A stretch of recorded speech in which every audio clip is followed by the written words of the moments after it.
दोस्तों स्वागत है आज के इस नए वीडियो में। दोस्तों आज के इस वीडियो में हम लोग पढ़ेंगे अलंकार।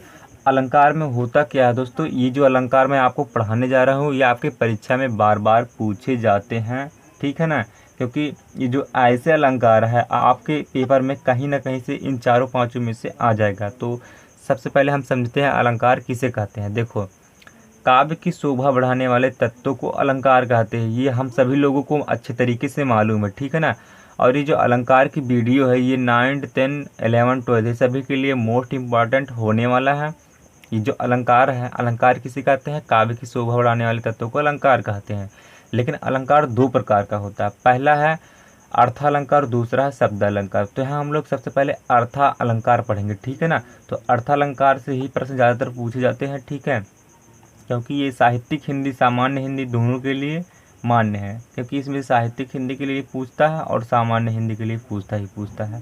सामान्य हिंदी के लिए आखिर क्यों? साहित्यिक हिंदी का सिलेबस बड़ा होता है, तो उसका जो है भाई एक इसमें से लेगा, एक अर्थालंकार यानी शब्दालंकार से एक लेता है, एक अर्थालंकार। तो ये अर्थालंकार है, शब्दालंकार से एक ले सकता है, अथवा करके पूछता है, ठीक है।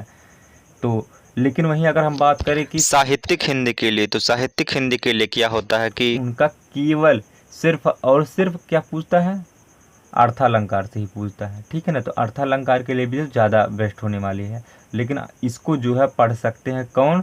साहित्यिक हिंदी वाले। क्यों? क्योंकि उनका जो सिलेबस बड़ा होता है, यहाँ से लेकर के अंत तक का ही पूरा अलंकार उसमें से कहीं से पूछ सकता है। संस्कृत के स्टूडेंट भी देख सकते हैं, क्योंकि उनके लिए काफ़ी मददगार साबित होने वाला है। क्योंकि जो यह अलंकार है ना, ये आपके 2 नंबर का अंक का स्थान लेता है और आपको एक एक अंक बटोर करके रखना है, ठीक है। तो जाहिर सी बात है, बिना पढ़े कल्याण नहीं है और आपको पढ़ना पड़ेगा। तो चलते हैं, सबसे पहला अलंकार आपका जो आएगा अनुप्रास अलंकार आएगा इसमें, ठीक है ना। सबसे वायरल अलंकार है और बार बार परीक्षा में पूछा जा चुका है, तो इसको देखते हैं।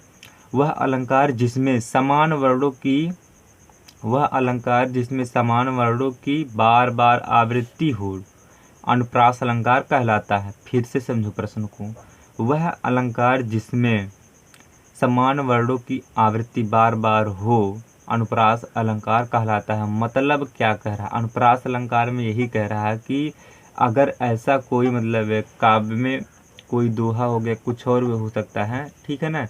तो उसके शब्द क्या है? जैसे मान लो ये वाह है, ठीक है ना, ये वाह है, तो यहाँ पर भी वाह आया है और यहाँ पर भी वाह आया है, ये लेकिन एक बार से ज़्यादा हो, तो ऐसी स्थिति में वहाँ कौन सा अलंकार होगा? अनुप्रास अलंकार होगा।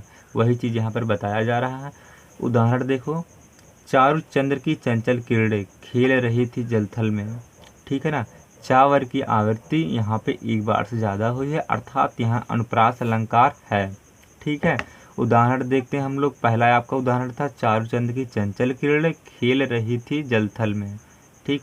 स्पष्टीकरण को इसको समझो, क्योंकि स्पष्टी सही उदाहरण सहित पूर्व था ना, इसलिए इन पंक्ति में चा वर्ण की इन पंक्ति में चा वर्ण की बार बार आवृत्ति हुई है, अतः अनुप्रास अलंकार है, ठीक है ना। और दूसरा उदाहरण देखो, जैसे तरनि तनुजा तर तमल तरुअर बहुछाय झुके कुल सो परसन हित मनहु सुनाय, ये आपका दूसरा उदाहरण है। यहाँ पे ता वर्ण की जो आवृत्ति है एक से ज़्यादा बार हुई है, 1, 2, 3, 4, 5। ये जो तरन तनुजा तट तमाल तरुअर बहुछाय है, देखो जरूरी नहीं, मान लो अगर कुछ लड़के डाउट में पड़ जाते हैं, अगर यहाँ पे तरनी है तरानी हो जाता है, या फिर तालाब यहाँ पे हो जाता है, या फिर यजता है किसी तरह का मांत्रा हो जाता है, इससे लोग घबरा जाते हैं। भाई ये अगले वाले पे मांत्रा नहीं है, लेकिन इस पिछले वाले पे मांत्रा है, तो क्या हमारा सही होगा? तो भाई आपका बिल्कुल सही होगा। यहाँ आप देख सकते हैं, चारु चंद्र की चंचल किरणें खेल रही थी जलथल में, यहाँ चा पे मात्रा है और यहाँ चा पे मात्रा नहीं है, तो यहाँ पर भी सही है। और ये वाला भी आपका सही होगा, तरन तनुजा तटतमाल तरुअर बहुछाय।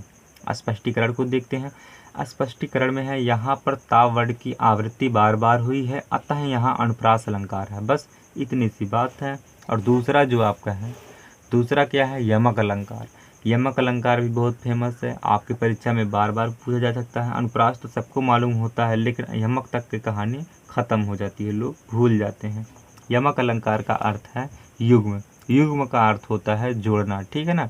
यमक यमक का अर्थ है युग्म अर्थात जोड़ना। वह अलंकार जिसमें कोई शब्द एक बार से अधिक बार आए परंतु उसके अर्थ में यहाँ पे आप में लिख दीजिए, परंतु उसके अर्थ में भिन्न भिन्न हो, परंतु उसका अर्थ भिन्न भिन्न हो, में नहीं रहेगा, परंतु उसका अर्थ भिन्न भिन्न हो, यमक अलंकार कहलाता है। आप यहाँ प्रश्न समझने की कोशिश करें, एक बार फिर से देखो। वह अलंकार जिसमें कोई शब्द एक बार से अधिक बार हो। पहली चीज़ तो ये बता रहा कि एक बार से ज़्यादा हो, ठीक है, 2 बार हो जाए तो चल जाएगा, ठीक है ना। अधिक बार आए परंतु उसका अर्थ भिन्न भिन्न, यानी पहले का अर्थ कुछ और है, दूसरे का अर्थ कुछ और, वहाँ पे क्या होगा, यमक अलंकार होगा। जैसे रहीमन पानी राखिए, पानी बिन सब सुन, पानी गए नुब्र मोती मानुसुन। पानी का यहाँ पे कई अर्थ हो रहा है, तो जाहिर सी बात आप यहाँ समझ सकते हैं, लेकिन ये सबको पेपर में भूल जाता है, ये बात सबको अच्छे तरीके से मालूम है। सुनने में तो बहुत अच्छा लग रहा है, लेकिन पेपर के वक्त सभी लोग भूल जाते। उससे भी सस्ता मेरे पास एक और एग्जाम्पल है, देखते हैं, ठीक है। ये देखो, काली घटा का घमंड घटा। एक लाइन अगर ये आपको किसी तरीके से याद हो जाती है तो आपको 2 अंक मिल जाएगा, ठीक है ना। काली घटा का घमंड घटा, यहाँ पर क्या है, यहाँ पे काली घटा, ये जो घटा है और यहाँ पे आया है पहली बार, और एक बार से क्या है, 2 बार, एक बार से ज़्यादा है। तो वहाँ पे परिभाषा में बोला था ना, एक बार से ज़्यादा है, तो यहाँ पे 2 बार आया है। तो पहले वाले घटा का जो अर्थ है बादल, यानी काले बादल का घमंड घट गया, ठीक है ना। यही इसमें बताया गया है, काली घटा का घमंड घटा। यहाँ पे क्या हो रहा है, यहाँ पे एक जो घटा है इसका अर्थ निकल रहा है बादल, ठीक है, बादल निकल रहा है। दूसरे वाले घटा का अर्थ निकल रहा है माइनस, यानी घट जा रहा है, ठीक है। इसके स्पष्टीकरण को देखते हैं। स्पष्टीकरण में देखते हैं, इस उदाहरण में घटा शब्द 2 बार आया है और दोनों स्थानों पर उसका अर्थ भिन्न भिन्न है, इतना आप लिखेंगे। जबकि वहीं पहले वाले में बताया गया है, पहले घटा का अर्थ है बादल और दूसरे घटा का अर्थ है घट गया, कम हो गया, ठीक है ना। इतना आप लिखेंगे। अब तो आपको समझ ही आ रहा है। अगर इतना नहीं समझ में आएगा तब तो भाई आपको मुश्किल है पढ़ाना। रूपक अलंकार, रूपक अलंकार को समझते हैं।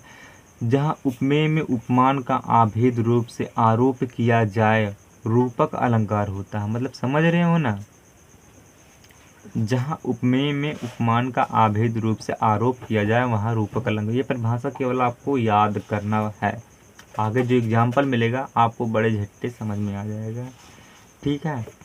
यहाँ देखते हैं, पहला है उपमेय। उपमेय क्या चीज़ होता है, उपमेय ऐसा होता है कि जिसकी तुलना की जाती है। जैसे तुम हो, यहाँ तुम हो, ये चीज़ क्या हो, तुम हो। ये मान लो कोई और है, ठीक है। उपमान, जिसकी तुलना कीजिए। जैसे मान लो तुम हो और तुम्हारा तुलना किससे करने लगे लोग, सूर्य से करने लगे।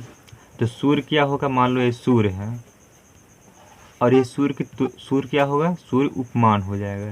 जिससे इससे तुलना की जा रही थी, क्या हो जाएगा, सूर्य हो जाएगा। और तुम कौन हो, उपमेय हो, यानी तुम्हारा तुलना किसी और से किया जा रहा है तो किसी और क्या होगा, वह उपमान होगा और तुम उपमेय। तो यहाँ पर आपका जो उदाहरण है, चरण कमल बंधो है जाए, एग्जाम्पल के तौर पे आप देख सकते हैं। चरण का अर्थ होता है पैर, और पैर की तुलना किससे की जा रही है, तो कमल से की जा रही है, ठीक है ना। कमल क्या हो जाएगा, उपमान हो जाएगा। चरण कमल बंधो हर रही, आपका एग्जाम्पल सही है, ठीक है ना। और देखते इसका स्पष्टीकरण को, चरण उपमेय है, कमल उपमान है, बस छोटा सा स्पष्टीकरण है। रूपक अलंकार आपका ख़त्म होता है। आप चाहते हो तो इसे लिख सकते हो, ठीक है ना। ये आपके लिए बहुत कम से कम शब्दों मैंने बताया, बहुत सोच समझ के इसका लिखा, ठीक है, बहुत मेहनत से मैंने लिखा। आप लोग अगर इसी तरह से पढ़ना चाहते हैं तो ईमानदारी से बस वही कर देना। उपमा अलंकार को देखते हैं, सबसे लास्ट वाला है।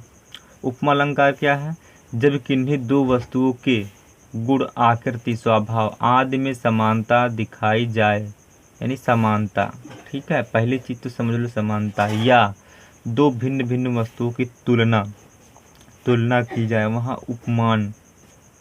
उपमा अलंकार है। नहीं, उपमा अलंकार होता है, समझने की कोशिश करो। जैसे कोई 2 चीज़ है, 2 चीज़, एक से ज़्यादा 2 चीज़ है, और उन दोनों का किसी अलग दो चीज़ों से क्या की जाए, समानता की जाए या तुलना की जाए, तो वहाँ पर होता है क्या, उपमा अलंकार होता है। समझने की कोशिश करो। आपका जो फर्स्ट उदाहरण है हरिपद कोमल कमल से, यानी हरि एक ठू हो गया, एक ठू पद माने पैर हो गया, ईश्वर पैर, यहाँ दो चीज़ हो गए ना, और कोमल और कमल दो चीज़ ये हो गए, इन दोनों की तुलना इससे की जा रही है। तो यही भाई आपका क्या है, उपमा अलंकार है।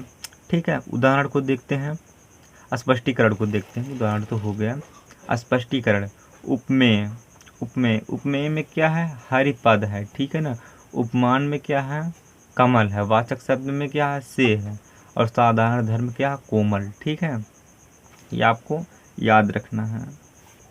ये वीडियो आपका यहीं ख़त्म होता है। आप लोग इसका अगर नोट्स बनाना चाहते हैं तो बना लीजिए, क्योंकि आपके लिए मोस्ट इम्पॉर्टेंट है।